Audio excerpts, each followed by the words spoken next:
Hello, my friend. Welcome to Live Chat. I'm so happy to be here with you this morning to talk about internet friendships. It's not just about like influencer internet friendships, just internet friendships in general and how they may be the same and different than friendships with people that we know in real life that we can see in person. And I just think that it's such an interesting topic. I do want to touch on influencer friendships and how that works and how I've made friends with other people in the YouTube beauty space and how that gets really complex. And odd and the intricacies of handling friendships when you each have your individual platforms. It's a very it's a tricky thing, and it's definitely different than a typical workspace friendship. So yeah, I wanted to talk about this today. I think that it's interesting. I find people interesting. So yeah, I think that'll be cool. But before we get into that, I do want to say hello very quickly to the people that are here live in the collective brain of Makeup Awesomeness, because I would love to know your thoughts on this topic of internet friendships and how that can differ than people we know in real life. So, good morning to Monica and Christine and Jen Unboxed and Teresa MO and the rest of the moderators. Thank you so much for being here. I appreciate you more than I could ever express. Thank you so much. Katie is here, and Gigi. Hi, nice Gigi. And Val.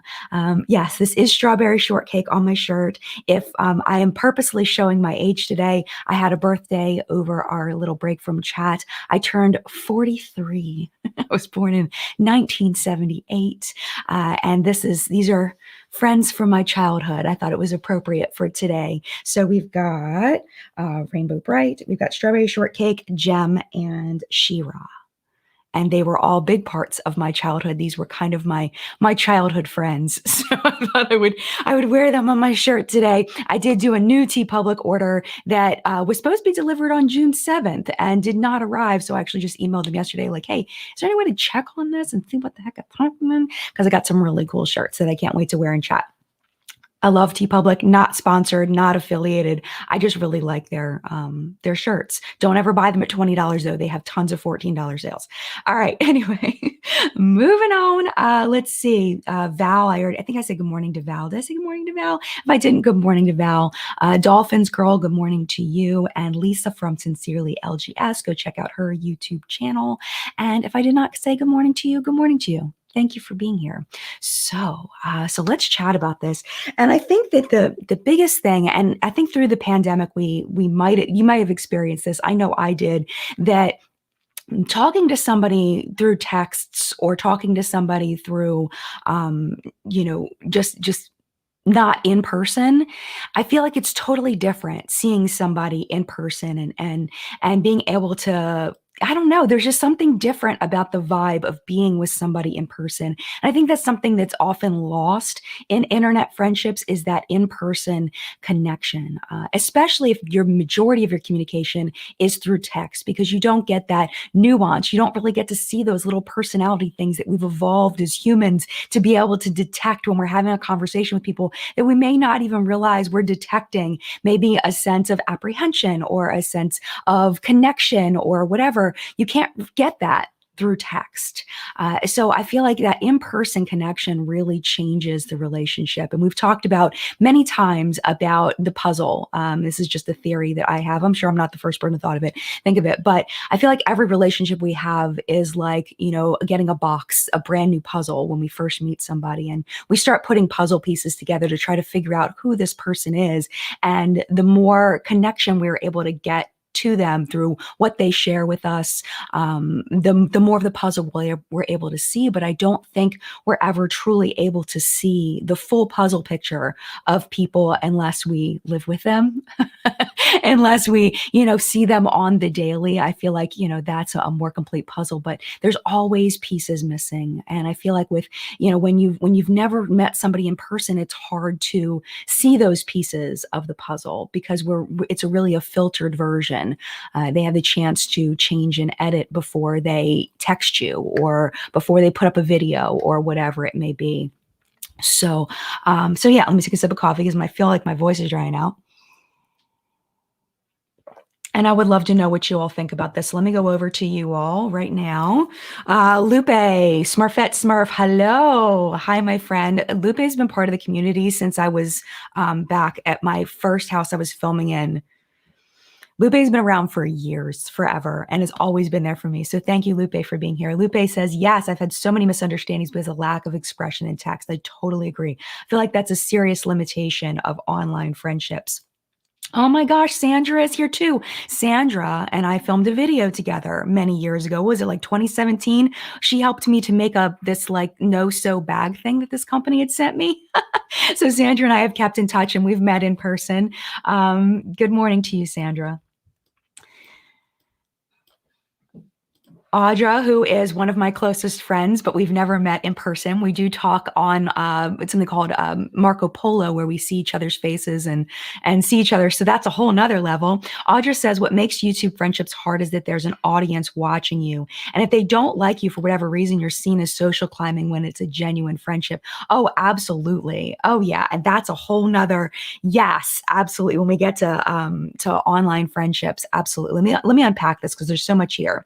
There's an audience watching you, yes, and there's a certain expectation for internet friendships, especially when you have platforms to have a genuine friendship. And it's not always like that. Sometimes you are just collaborating on something and it's not really a friendship. It's not that you're not friends.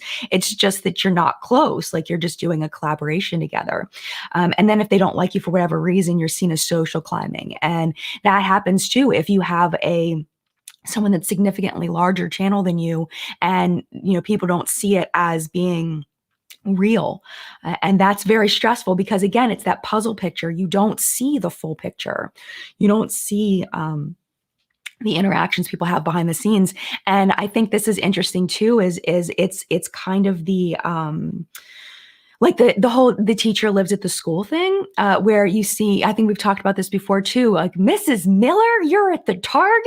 Like yes, people live out, like we live and we breathe and we eat and we do things outside of our time that's on the internet. So and there's a lot of that's not seen, and people like to make connections of what those missing puzzle pieces are without any evidence, and people are like, yeah, that's true, and it's like, but wait, how do you know? How exactly do you know this? Because they're missing puzzle pieces. Just stop. Just stop it.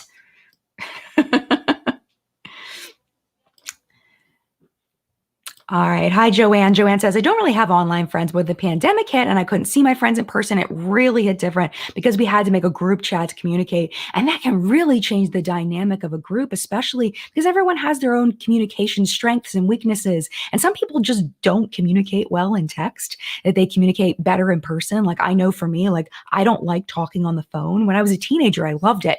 But for some reason, something happened between, when I was 14 and being an adult that I just hate talking on the phone. I like being able to see people's faces because I get so much from people's faces. So yeah, I feel like I communicate much better looking at somebody than I do when I'm, just typing something or just doing voice. Yeah, Tina says, I have autism and ADHD, so when I text, I come off as blunt, but it's never my intention. So I tend to send voicemails more, except for YouTube, of course. Yes. And I think that really helps too. And I think understanding that people in our lives may have better ways of communicating than what they're forced to have. And that can definitely affect a friendship, if you accidentally say something in a way that comes off in a tone that it wouldn't be interpreted that way if you could just talk to the person. Yes. Oh my gosh, Anna. Yes. When you text and you have to send an emoji face so the person knows a bit more of your emotion, so no confusion. Yes, totally. And I remember this happened to me where I was using emojis when I was talking to people online in my comment section, and people were saying that the emojis were condescending. I was like, wait. No, I was just trying to explain to you that it was a happy thing and that I was not mad. I was not trying to be condescending. I was just trying to tell you that I was not mad by putting in a happy face emoji, but now I'm being condescending and rude. And I did not get that, and I still don't. I still don't get it.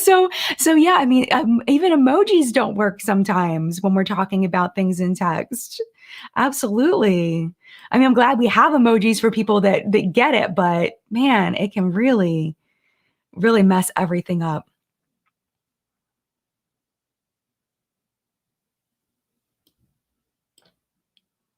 Hi, Maggie. Maggie says, I also made some friends in the pandemic online in my Zumba classes that I've never met, but I'm very close to, who saw me through the loss of my son. But it's bizarre that we've never met. Yeah. And it's interesting, Maggie, you make a really good point here about how we can get so close to people that we've never met in person. It really is.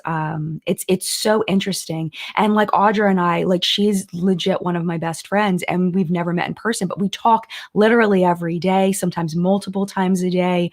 Audra has been there for me through so many things, and I can't really say that about a lot of people in my life. My real life in person best friend doesn't really understand the YouTube space, and yes, she's there for me. You know, when I see her and I talk to her, and she talks to me, but she doesn't really understand the space the way that Audra does. So it's hard to talk to her about YouTube stuff the way that I talk to Audra.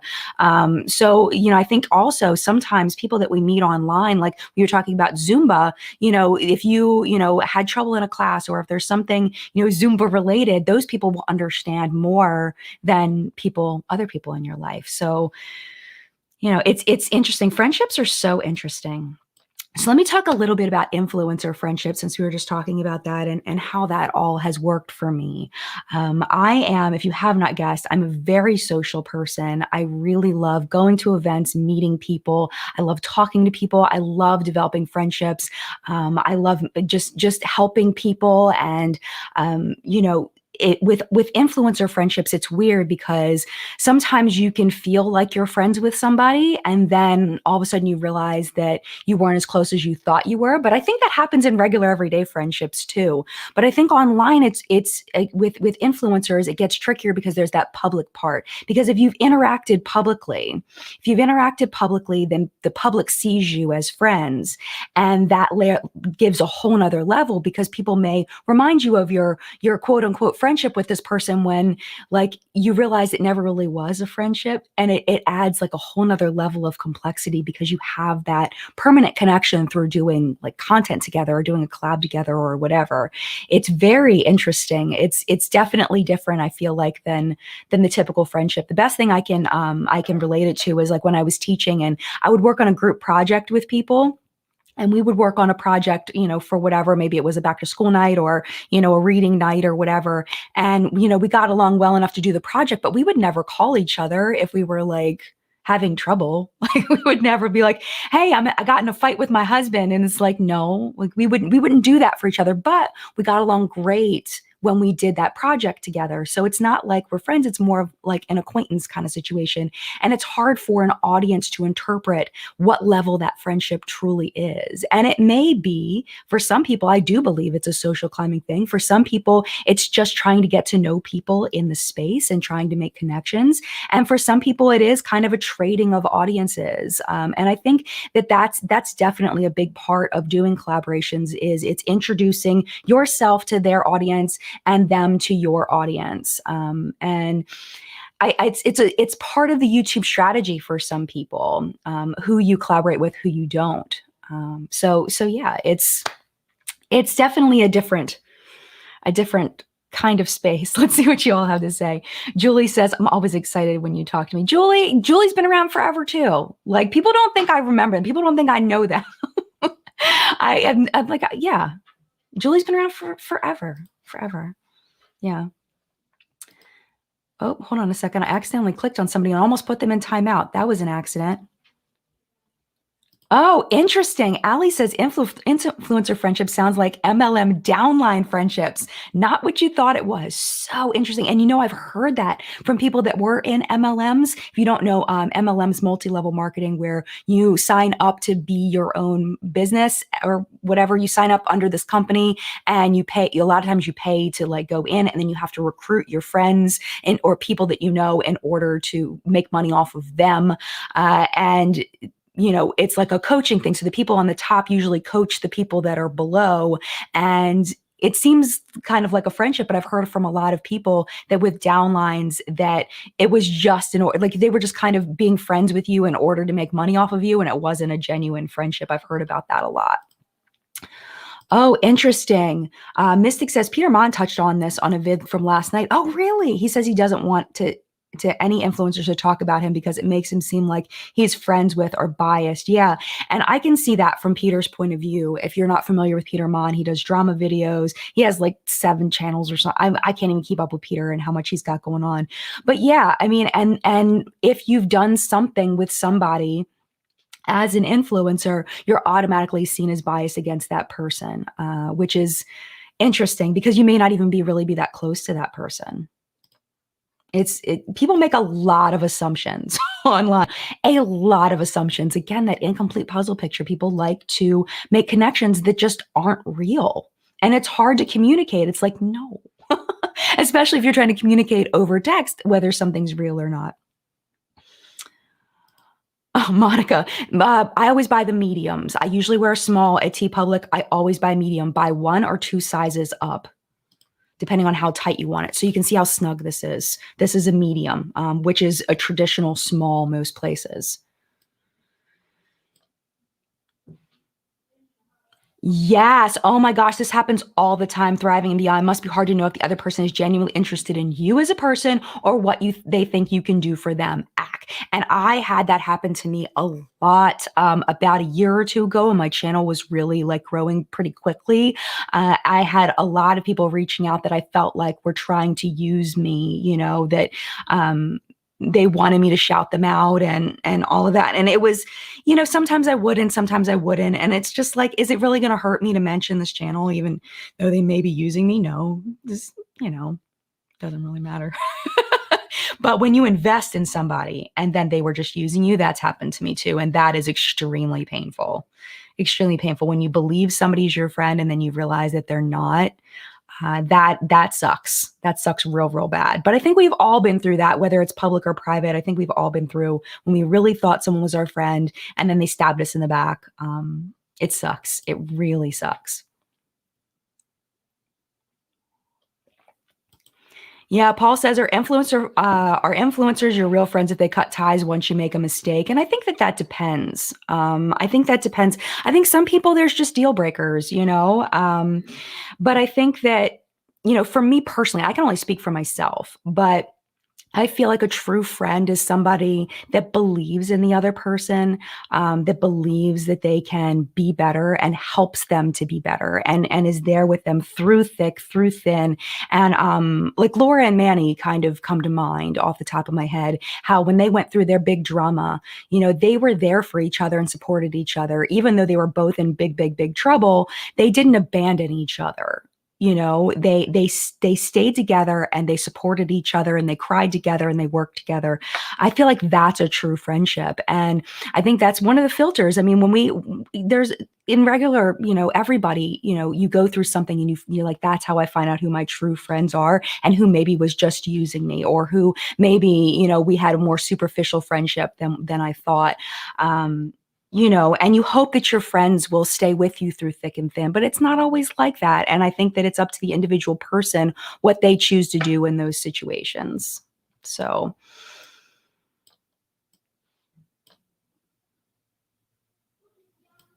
By the way, I've mentioned Audra multiple times. Her channel is Audra at Home, in case you did not know that. She's fabulous.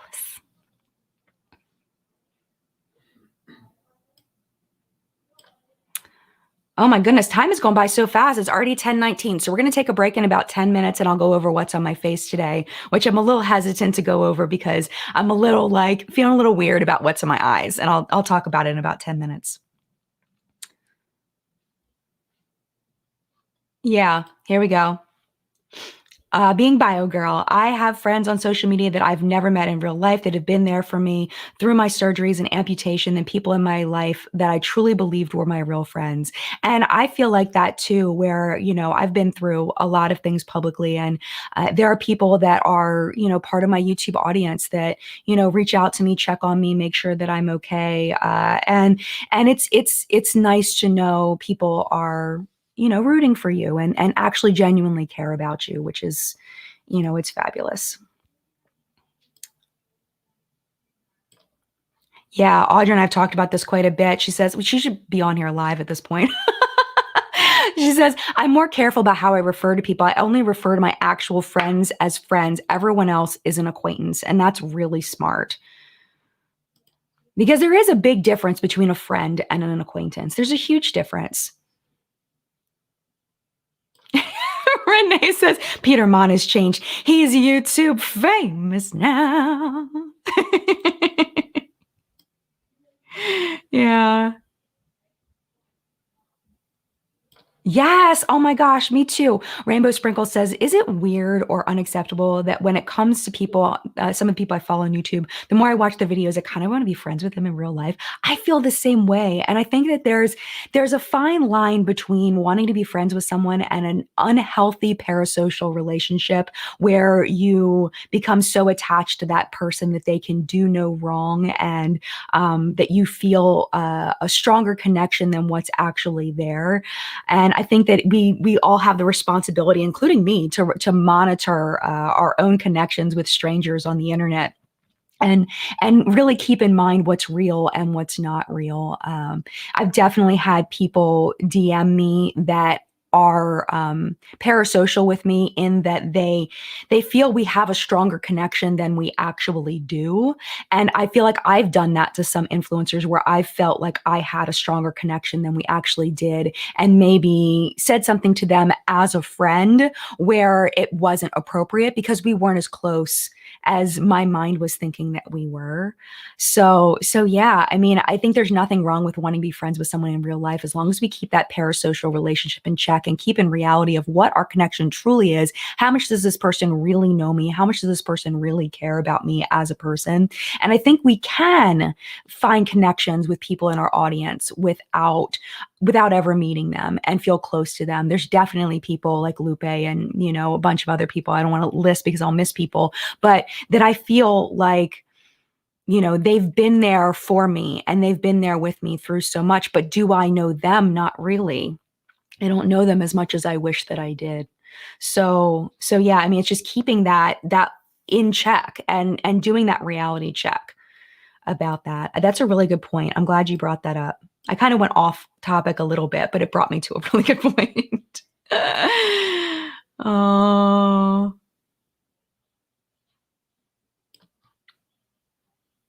Yeah. Jackie says, I never get too connected with creators, but that's the reason we subscribe to who we subscribe to. There is some connection. And I totally agree. I totally agree. Yes, this is so interesting. Jamie says, I began meeting friends online via chat rooms in the 90s. I've met them in person and they are still some of my closest friends. The vehicle doesn't matter. Genuine interest and compatibility does. And I love that with my whole soul. I think that is so incredibly true that you can meet. I mean, there are people that meet online and get married. Lots of people do. And I don't keep in touch with any of my online chat room friends from the 90s, but I did. I think I've told parts of the story, but I don't think I told this part. There was a woman named Chris that I met when I was 20, and we met in a Corey Haim fan group. It was like an online, I forget what they called them, but you got like emails, like responses, and it was like a message board kind of situation. And we all loved Corey Haim. This is when he was still alive, and we had, it was like maybe 10 of us, 15 of us, and we felt like we were really close. And Corey was going to be at a convention in Chicago, and Chris and I, it was my first time ever on an airplane. We flew out to Chicago to, like, she flew from wherever she lived. I think she lived in New York, and I flew from Maryland, and we met up in Chicago, and we met Corey Haim, and we went out. I was only 20. Somehow we acquired a fake ID for me, but the person looked absolutely nothing to me. I mean, she was clearly not me, and I got that taken away from me. She went into one of the bars, got her hand stamped, came out, licked it, stamped my hand, and I got in. But then the security figured it out because I tried to get in with my fake ID previously, and the security figured it out, and they chased me around this giant like dance like room in this. It was like a big, huge like club. They like chased me around until they finally tracked me down and kicked me out. So that was my adventure with my friend that I met in the 90s on a message board. And we kept in touch for a while afterward, but then we eventually lost touch. But that was really fun. was really fun, like you can really, I mean, I'm jealous though, Jamie, that you're still friends with these people. I wish I still knew how Chris was doing because we just had a blast. We had a blast and we got in trouble together and it was fun. We got lost in Chicago and ended up in, like, we were walking around and we thought we ended up in not so great of a neighborhood and it was not good. And, anyway. But my point is you definitely can meet people online that you can really connect with. Absolutely. So yeah. Oh, totally, Janice. Exactly. Maybe it's like friends in person. You have your best friends and your good friends and your friends casually and then acquaintances. And I think what adds in that layer of complexity is when it becomes public and people make judgments about those friendships. I think that's when my online friendships get complicated. So, and people feel like, that they need to publicly end a friendship or they need to publicly support or not support or whatever. And that needs to be a public thing because you made your friendship public. And what it comes down to is nothing ever has to be public. That we don't owe, anybody any, public anything. We can do what we want to do. We do what we want to do. So, and if people want to make assumptions, that's up to them kind of thing. So yeah, I agree. Yeah, Dark Angel says, most of the people I've subscribed to, I feel there could always be a chance of friendship if I met them in real life, but I know there isn't. Yeah, totally. But it's hard because when you, let me see, which direction I want to go with this one? I feel like we don't subscribe to people we don't like, or at least I don't. I know there are some people that subscribe to people they don't like, but I don't subscribe to people that I don't like as a person. For the most part, every once in a while, I'll accidentally stay subscribed to somebody that I don't really vibe with, or I just don't take the time to unsubscribe. But I think the intention is that you like that person when you subscribe to them. And it's also really hard. Another aspect of being, having so many people, excuse me, hold on. Having so many people that are in the audience wanting to connect is that you don't have the physical time to connect with everybody that you would like to. And that's something that I hate about this is that I have people reach out to me, a lot of people leaving comments and things. And I wish I had time to really, truly connect with more people than I'm physically able to. So that's another layer of it as well. Yeah, this is interesting. Katie says, slightly off topic. It's not really, though. I struggle as a musician with thinking other bands are my friends, when in fact they're just colleagues, especially ones I've toured with. It's a very intimate setting. Yeah, interesting. That's very interesting. Thank you for sharing that because I don't have that experience. And I know I've talked to Lindsay Schoolcraft, who used to be part of Cradle of Filth. She's talked to me about that, about making connections with people on the road and how you may feel like you're more connected with someone or on the road, and then you realize later on that it wasn't as close. Or you can just really bond and get to know people on the road.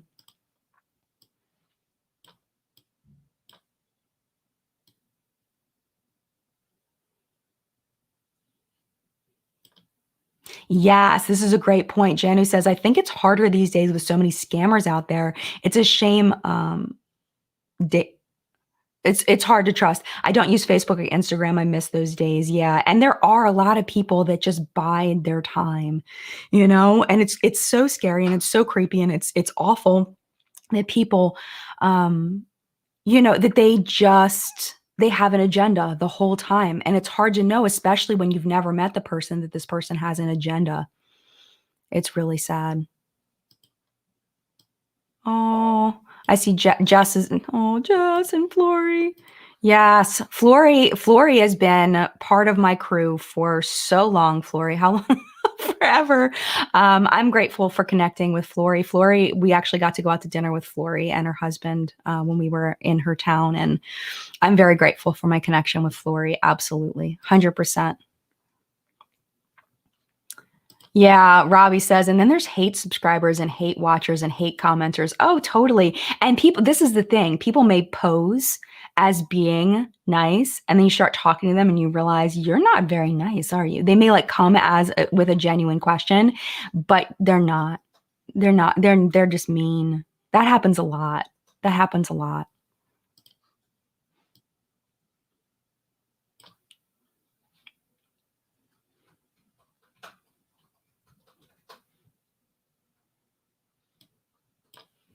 All right, it's 10:30. Let's take a little bit of a break. Sorry if I clapped and you're wearing headphones and that hurts your ears. Okay, let's take a little bit of a break, and then after we come back, we can keep talking about this, or we can change the subject. But I want to keep the chat happy if I can, keep the discussion happy. Okay.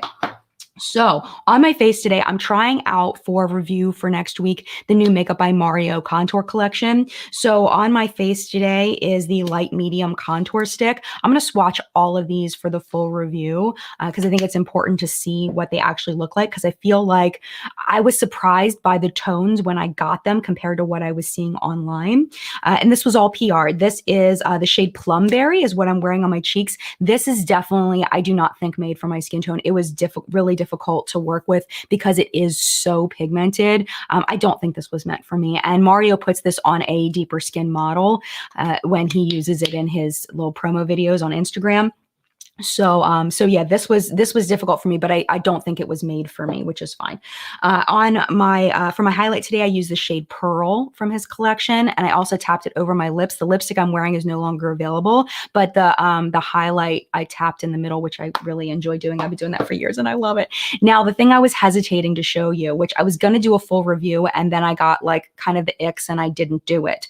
Okay, I got the two Urban Decay Prince palettes, and when I bought them, I was on the camp side of these were made by people that knew him. Obviously, they know him better than I do. If they really, they were friends with him, if they didn't think that he would want this to exist, they wouldn't have done it. But then the more I read after I bought them, I'm not sure if Prince would have approved of this collection. I know people are kind of going back and forth, but I just felt kind of icky after I bought them. Like maybe I supported something that he wouldn't support. And I just have so much respect for him as an artist, and I just felt bad. So I am wearing this on my eyes today because I am really enjoying it, but I don't want to do a full review of them. On my eyes today, I am wearing the Computer Blue shade in my crease, along with the Alphabet Street shade. And then on my lid is DMSR, and then also When Doves Cry. So yeah. Oh, and on my lower lash line, I use Delirious and a little bit of When Doves Cry. And it's not super blendable. Like I'm having a little bit of trouble, especially the blue shade. This Computer Blue shade was difficult to work with. So it's a fine palette. It's a typical Urban Decay palette with hits and misses and things, but I do feel a little icky after buying them. Just a little icky. So I don't want to do a full review, but I figured I would let you know that I've been using it. It may show up in favorites and fails, but yeah. Thank you, mods. I see everybody thanking the mods. I don't know what they're thanking them for, so I'm very thankful that I did not see it. Thank you, mods, for being amazing. Yeah. Yeah, and Lisa, I hadn't made it there yet. I think I was in denial, honestly. Like, I think I was being selfish, and I think I was in denial, and now I realize that I probably shouldn't have bought it. So, yeah. Yeah, dark Eden eyeshadows look so washed out. They're not super, like, you can kind of see them on my eyes. This palette is more washed out than I think than the other one.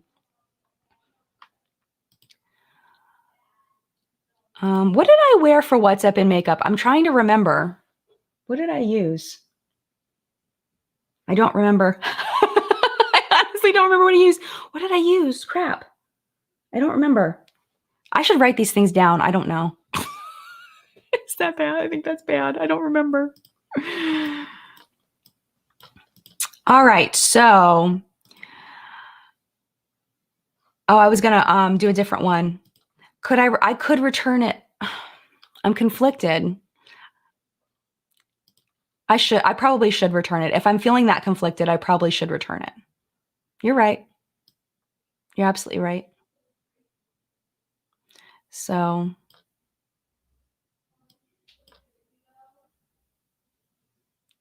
yeah, Urban Decay is going to fall out pretty soon, in my opinion. I think there's a lot of brands that are kind of falling out. Like in What's Up in Makeup today, we talked about Tarte. in the sales section, and how they're doing those grab bags that are amazing. If you're interested in Tarte, where they give you like a ton of choices and you like build your own bag. I only bought one once, but it was fabulous. It was a great experience. They end up coming out to being less than $10 per product. I think it's like 60 some dollars and you get 7 products. But I'm like, what happened to Tarte? Where did Tarte go? Like like Urban Decay, I feel like, a lot of these companies are really fading out, and it's kind of sad. I'm really looking forward to all the indie brands that are coming up. It's really nice to see indie brands doing things um, that are more innovative, that are interesting, that are creative. And I feel like they kind of have to in order to stand out, where I feel like these big brands got a little bit, I don't want to say lazy, but they rely on their name and they don't have to be quite as creative. So I'm looking forward to seeing some of these indie brands really crush it. And I think they already are. A lot of them already are.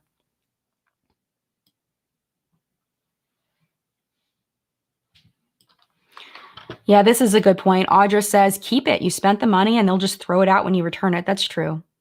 It's a good point. That's true.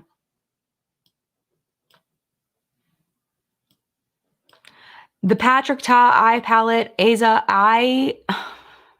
it looks amazing. It looks incredible. The swatches look incredible, but I'm trying really hard not to. I'm trying to pull back my purchases because I'm realizing how much stuff I have and how I go through these phases where I just kind of look around and I go, oh my gosh, I have so much stuff. Like I'm getting more tuned into the environmental factor of what I've done. So I'm trying not to buy things. But if I were in a purchasing phase, that is something that I would purchase because it looks incredible.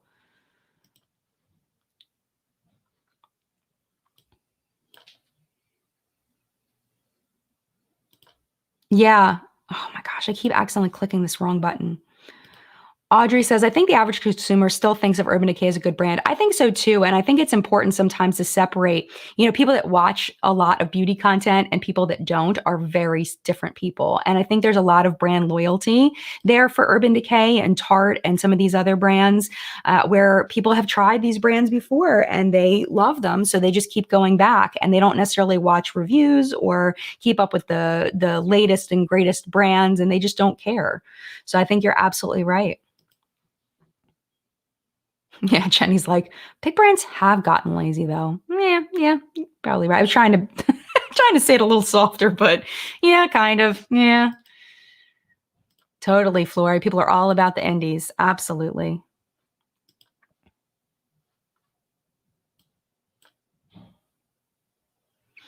Jenny says, do you think Tati will release her second palette someday still? I hope so. I would love that for her, but I don't see it happening anytime soon. I think mental health is the most important thing, and one thing I think that's some perspective that I have is that stepping away from the internet is really important to really reflect because if people are constantly yelling at you, it's hard not to be consumed by it. But once you're able to step back and reflect, it really does help you to be a better person and help you to go to the next level of your own personal evolution. And I think that's what Tati has done. And I applaud her for her perseverance of not coming back because I'm sure she misses it. I'm sure she does. I mean, I don't know personally. I haven't talked to her since January 2019. So, but I would imagine she misses it. But at the same time, her mental health is probably is the most important thing. And when it comes down to it, if she chooses to come back, she's going to have to deal with that stuff all over again. So it's one of those things. I wouldn't be surprised if she doesn't come back. I wouldn't be surprised. So, Miss Joy, am I going to get the Glam Light and Michaela palette? See, I don't. I only know Michaela a little bit. The only reason why I would get it would be for a review, and I don't know if I have if I can do that palette justice. Let me just say it that way.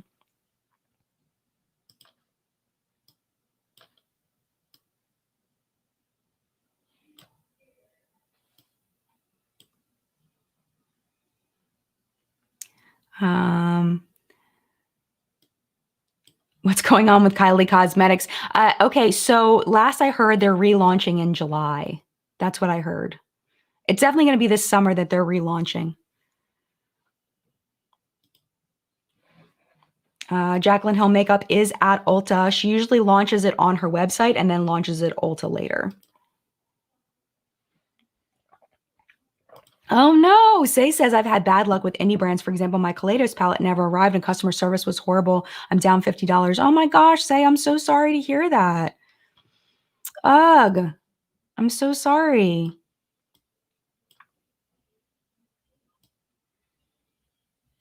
Yeah, Tati was the godmother of beauty YouTube. Oh, totally agree. Totally agree. Yeah, I agree. Heather says, I miss Tati. I really wish her the best. I hope she gets to build the family she always wanted. I agree with that too.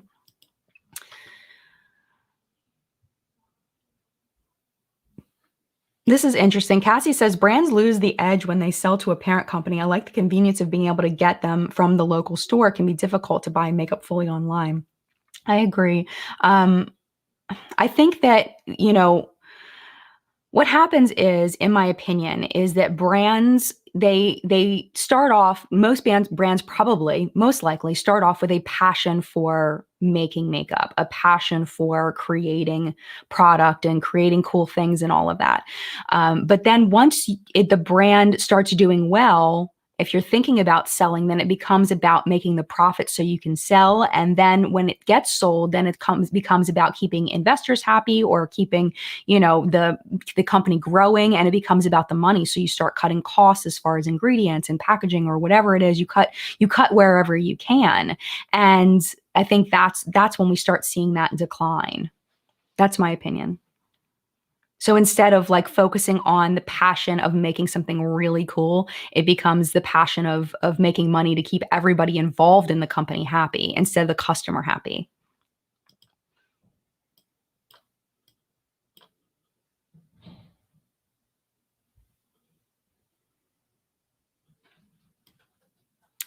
Let's see what else.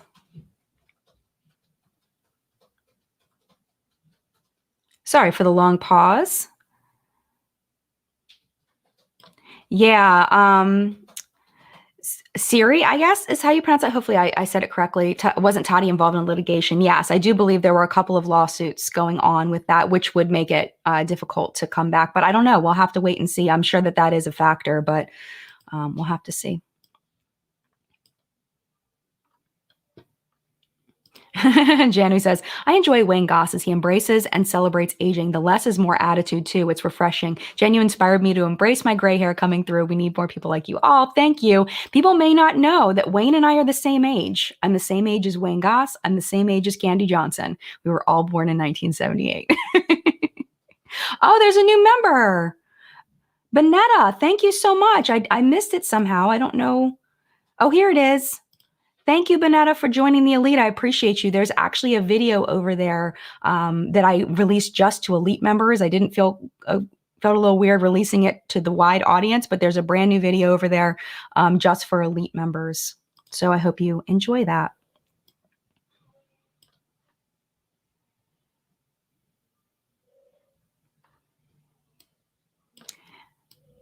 It's definitely interesting being a little older than a lot of people that are on YouTube. It's definitely a different perspective. And I think people forget that, it's different generations of people, and we have different perspectives because we're a little bit older. I wish Candy would come back. I really like Candy Johnson.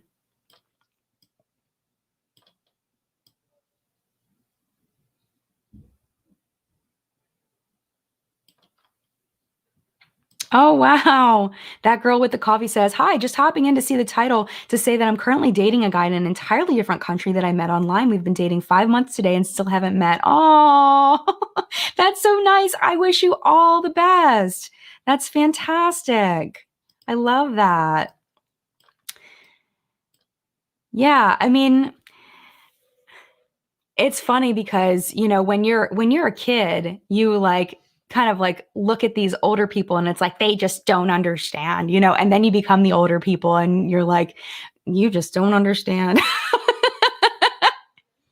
It's so so interesting how that dynamic changes. I feel like that really changed for me, that perspective on life from being the younger person looking at older people to being older and looking at younger people. It happened, around 40 or so was when my perspective kind of changed, when I started getting you know, the people like calling me old was like, wait a second, but wait, am I? I guess I am technically middle-aged.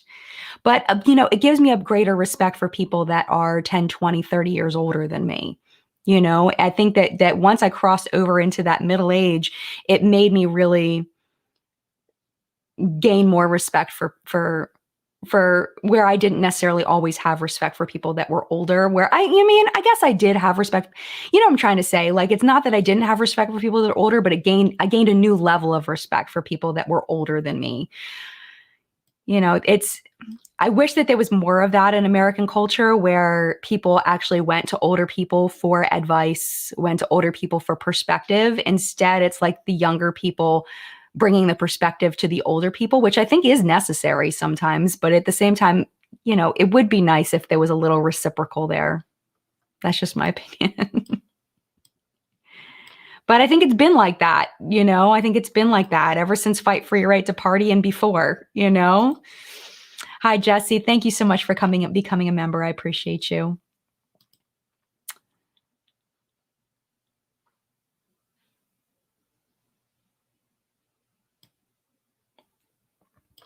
I love that. I've been on TikTok more recently, and there was one that I watched last night where the guy was like, somebody was calling me old and they were born in 1994. And I was like, wow. I was a sophomore in high school in 1994, and some of you probably graduated college or were, full on married with kids in 1994. And it was like, wow, just wow. Oh, nice. Ellen wanted to let everybody know that the Pat McGrath sale is happening, 25% off site wide. Thank you for that. I did miss that. Oh, thank you, Heba. I appreciate you. Thank you.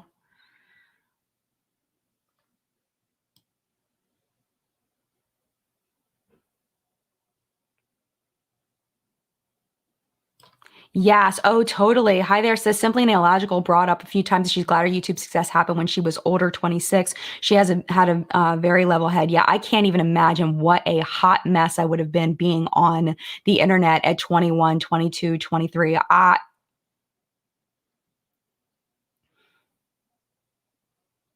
Like, some people think I'm a mess now. I've grown a lot. I was definitely I had a lot of self-esteem issues. Let me just say that. A lot of self-esteem issues. I mean, I was still me, but I had a lot of self-esteem issues that contributed to choices. Yeah. Oh, Ellen says I was born in 1995 and I feel old. And it's interesting because I feel like you do kind of feel old because you look at kids that are in high school and you're like, man, I am so old compared to these kids in high school. Like my daughter is going into the 8th grade next year. And, she remembers when she started in 6th grade and how old the 8th graders looked. So now she's feeling old. My son is about to turn 10 and like really grabbing onto that tween title and like, I am so old. I'm going to be 10. I feel like I don't know what that is in human nature to feel old no matter how old you are, you know? Like even at 10 and 13 and 20, you feel old compared to somebody else.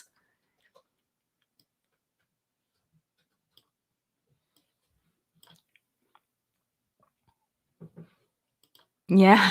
Anissa says, so incredibly thankful there wasn't social media when I was in high school and college. Oh my gosh. Oh my gosh. Definitely. Definitely.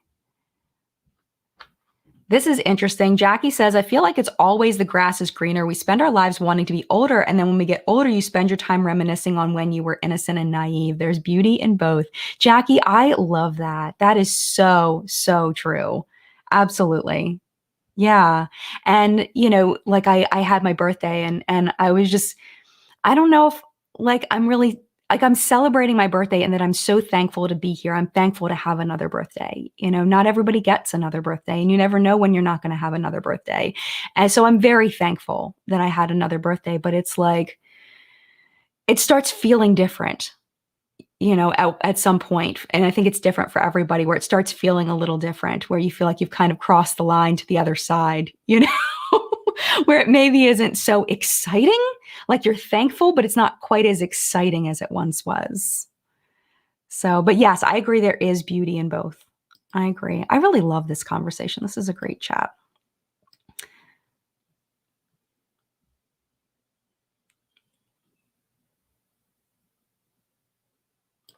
Yeah. Oh my gosh. Summer says, I often wish I could have the wisdom and confidence I have now and be in my 20s. Yeah, me too. Me too.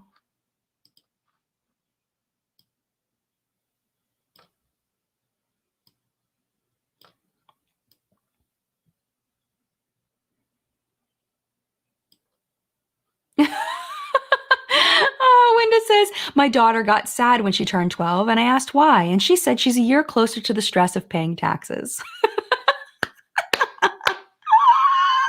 Oh my gosh, I love that. That is fabulous. I love that.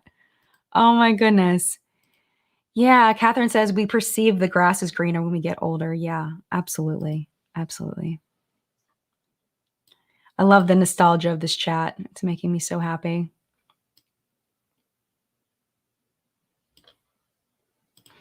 Yeah, Marielle says, I feel that feeling old is now a result of the reality fast turnover of technology. Teens now feel like they're adults and yet they're scared because they don't know how to. Yeah, and it's such a complex process, you know, and you learn so much along the way. You know, you grow and you change and become more aware of things outside yourself. And I feel like as a teenager, the big drawback is still not having that awareness of people outside yourself as much.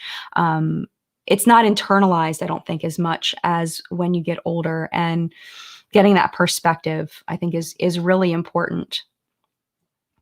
And I do think the fast turnover of technology is contributing because, you know, technology is growing just so fast.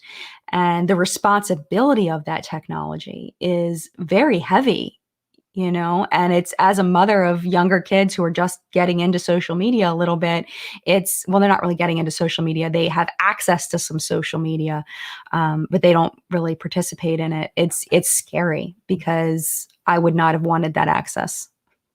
But should I make that judgment for my kids? It's difficult. It's a difficult choice to make. And I think that's up to the individual parent there. Amanda, thank you so much. I appreciate it. Thank you. Okay, so Mallory wants to know if I'm from Maryland. Being from Maryland, I can pick up the accent a mile away or maybe Pennsylvania. So this is the thing.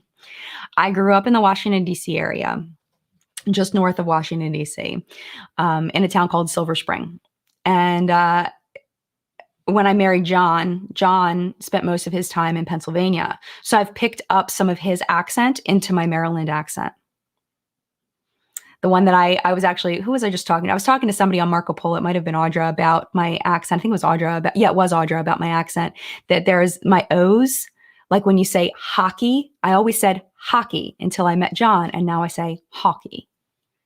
And it just comes out. So every time it comes out, John teases me. And he's like, we're going to play hockey with Josh, you know, like, because it's a Pennsylvania, I think, part of a Pennsylvania accent that I picked up from him.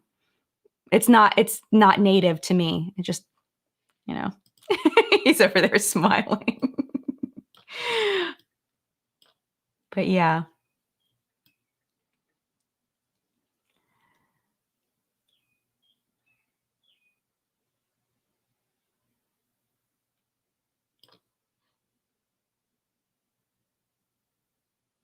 Yeah. Yeah, Jackie says exactly. I was just talking about this the other day, and I'm in a way I miss that naivete of there's nothing outside you and your friends, but that S was exhausting. Yes. And I think one thing about high school is that you feel like everything revolves around high school, you know, like everybody's just, you know, everything is so important. The hierarchy, it's your whole world. It's, you know, really your school is a little town in itself. And then when you graduate, everything changes, and it's like everybody's forced to move to a new town where there's no hierarchy anymore. It doesn't matter the relationships and the friendships and who did this and who was this and that, and it throws them into this whole new world of adulthood. But yeah, that was exhausting.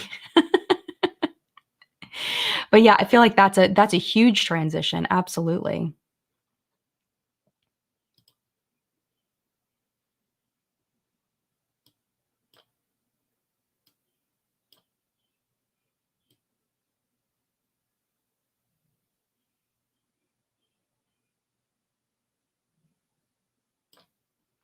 Okay, back to the original topic. Elizabeth says, from my experience, I'd say to this title, yes. I met my best friend and husband online. We were best friends for 6 years and fell in love. He was the only best friend I ever had. Oh, I love that.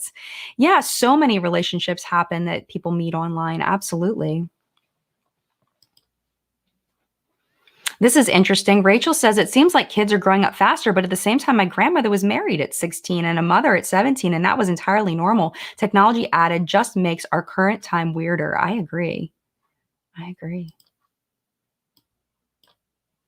Julie, thank you. Thank you for joining the elite. I appreciate you, Julie. Thank you.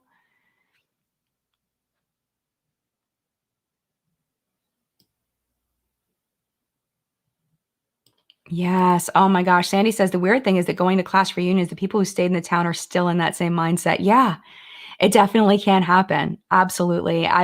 We were actually supposed to do a 25-year reunion this past in 2021, and we never even contact each other. I'm one of the organizers because, I'm me. It was one of the reasons why I wanted to be a class officer, was so I could help organize reunions, because, part of who I am to want to organize things. And we were talking about just like going to a bar and like renting a space in a bar, or like, just kind of taking over like a party room or whatever, and just doing something super informal for 25. And we didn't do it. But my 20th reunion was like that there were a lot of people. And it's interesting to see, like, there were a lot of people that stayed in that town. And it's interesting to see the people that ended up, what people ended up doing with their lives. It was super, super, super interesting, because you see the cheerleaders and you see the football players and what they're doing now compared to, their status in high school. And it was interesting. Definitely interesting.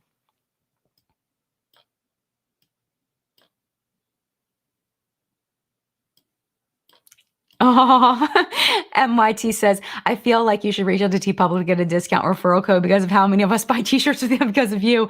Well, I mean, yeah, maybe. But I'm going to promote them whether they pay me to or not. So it's like, what's the benefit in them paying me? There isn't, because I'm doing it for free. So why do they have to give me any money? You know what I mean?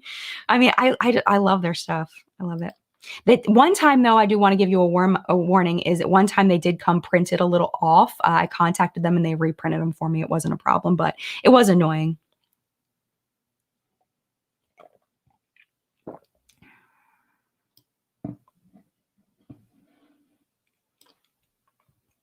I see a lot of people asking about the Oprah situation. I cannot talk about that. That's the answer to that. I can't talk about it.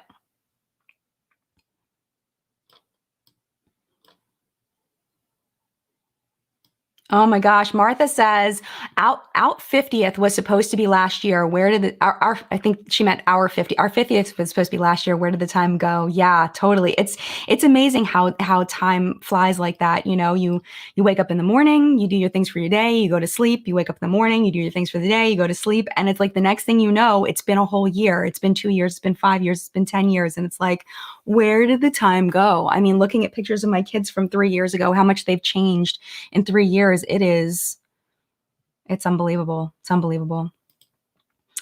Aza, for the sizing, order bigger. Order bigger. If you want it tight fitting, order one size bigger. If you want it loose fitting, order 2 sizes bigger.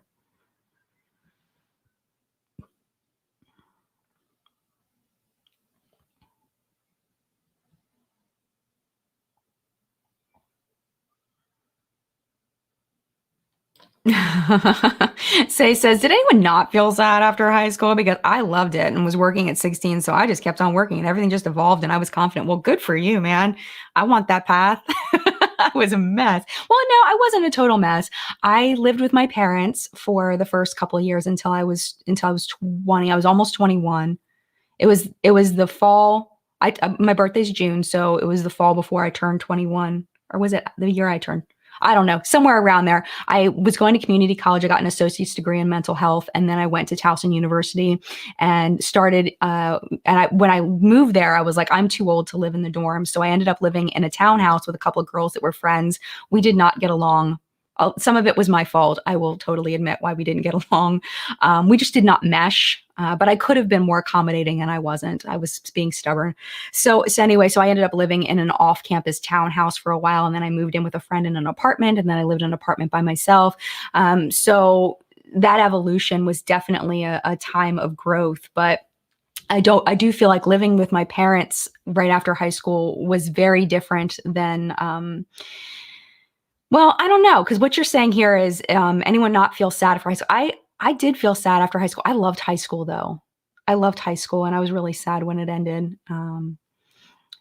But I didn't start working until I think my senior year is when I started working, or right after I graduated, one or the other. But I'm so glad that everything evolved and you felt confident about that. I wish that I had had that journey, because that was not my journey.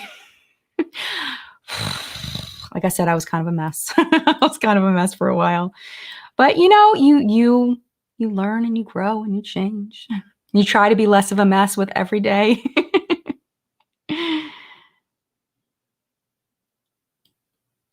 Yes. Oh my gosh. Yeah. Tina says, coming up on my 10 years, so happy to see all my friends who were considered bad kids growing up with their families and growing as adults. Yeah. And seeing the success of people that may not have been super successful in school. Maybe they didn't have the best grades. Maybe they weren't in the highest level classes, but they're doing so well. Absolutely. Love that. Yeah. Because I think people don't realize in high school that what you do in high school is not as relevant as you think. When you get older, when you graduate, you have to take what you can from high school, but it's really, there's so much on you when you graduate.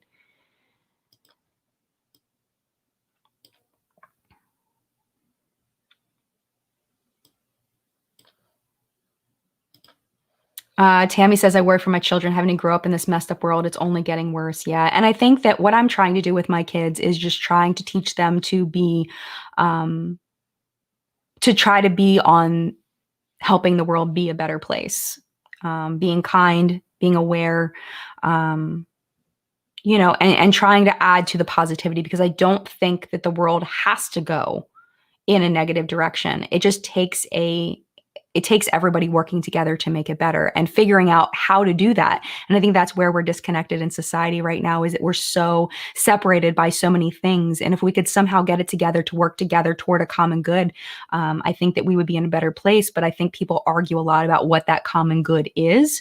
And that's why we'll probably, we're struggling to make progress.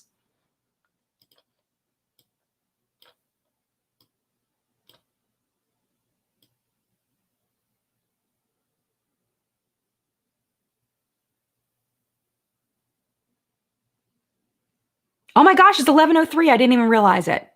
I'm over. I didn't even realize it. Thank you so much for being in chat today. I was like so engrossed in it. I didn't even realize. I looked up at the clock. I'm like, oh my gosh. Yeah. Hi. Welcome to chat. If you've never been here before, hi.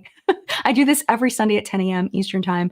Thank you so much for being here, for everybody being here. I appreciate you. I was a little bit nervous to come back, but I'm really glad that we did this, and I missed you so much. And I'm looking forward to coming back to chat next weekend at 10 a.m. Eastern time. I am going to postpone the interview that I had for a little while, but I think it's going to happen eventually. It's just going to postpone it for a little while. So it's just going to be us again next week at 10 a.m. Thank you for being here. I hope you enjoyed chat. If you're watching this on the replay, you can feel free to participate in the comment section down below. If I did not see your comment and you were here live, feel free to come back after the video is rendered and leave your comment there so that I can see it. I know some people have said in the past that I say the same names over and over again. It really is whatever is on my screen and whatever I think I can build off of. So if I didn't read your comment, please don't take it personally that I'm ignoring you or I don't like you or something. I think that goes back to, what we were talking about in the beginning, that I think we read into internet relationships a little bit more than we should sometimes. So please don't take it personally if I didn't read your comment. I don't want to hurt your feelings and I don't mean to. But I would love if you would come back and leave that comment so that I can see it. Because chances are I just didn't see it.